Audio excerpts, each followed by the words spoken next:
ರಚನಾತ್ಮಕ ಆಕಲನ್ ಅಂದರೆ 10ನೇ ತರಗತಿಯ FA4 ಪ್ರಶ್ನೆ ಪತ್ರಿಕೆಯನ್ನು ನಾವು ಇವತ್ತು ನೋಡೋಣಂತೆ. 20 ಅಂಕಗಳ ಮೊದಲನೇ ಮೇನಲ್ಲಿ ಏನು 4 ಆಪ್ಷನ್ಸ್ ಇರ್ತವೆ. MCQ ಕ್ವಶನ್ಗಳು.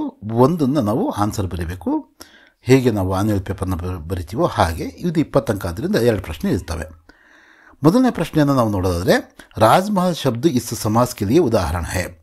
किस समास के लिए उदाहरण है? तत्पुरुष समास के लिए उदाहरण है. ಹಾಗೆಯೇ ಬೇईमान ಶಬ್ದ का विलोम शब्द है.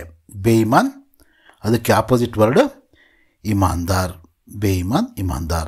ಎರಡನೇ ಮೇನು निम्नलिखित प्रथम 2 शब्दों से सूचित अनुरूप तीसरे शब्द का संबंधित शब्द लिखिए. ಇದು ಅನುರೂಪತೆಯ 2 ಪ್ರಶ್ನೆಗಳನ್ನು ಕೇಳಿದರೆ, ಕೃಷ್ಣ ಕಾಲ, ಯಶೋಧ ಅವ್ರ ನಂದು ಕ್ಯಾ ಹೈ ವೋ ಗೋರೆ.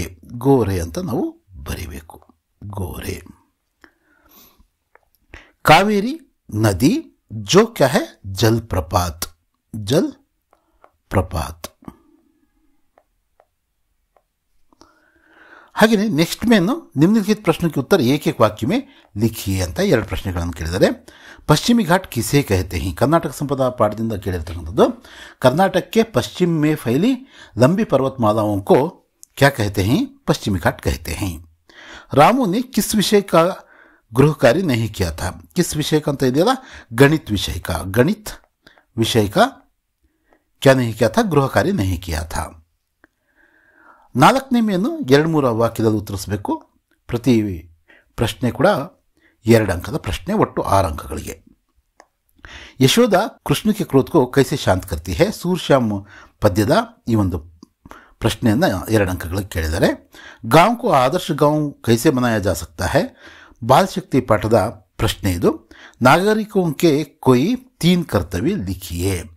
ಈ ಹಿಂದಿನ ವಿಡಿಯೋಗಳಲ್ಲೂ ಕೂಡ ನಾವು ಈ ಒಂದು 3 ಪ್ರಶ್ನೆಗಳ ಬಗ್ಗೆ ನಾವು ಮಾತಾಡಿದ್ದೀವಿ.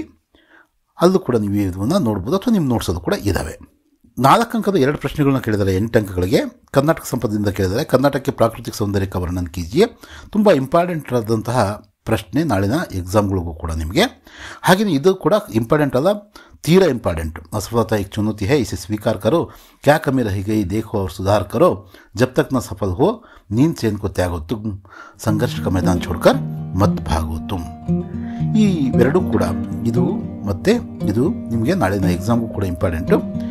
ಹಾಗಾಗಿ ಇವೆಲ್ಲ ಒಂದು ಪ್ರಶ್ನೆ ಉತ್ತರಗಳನ್ನು ನೀವು ನೋಡ್ಕೊಳ್ರಿ. ಮತ್ತೆ ಭೇಟಿಯಾಗೋಣ. ಧನ್ಯವಾದಗಳು.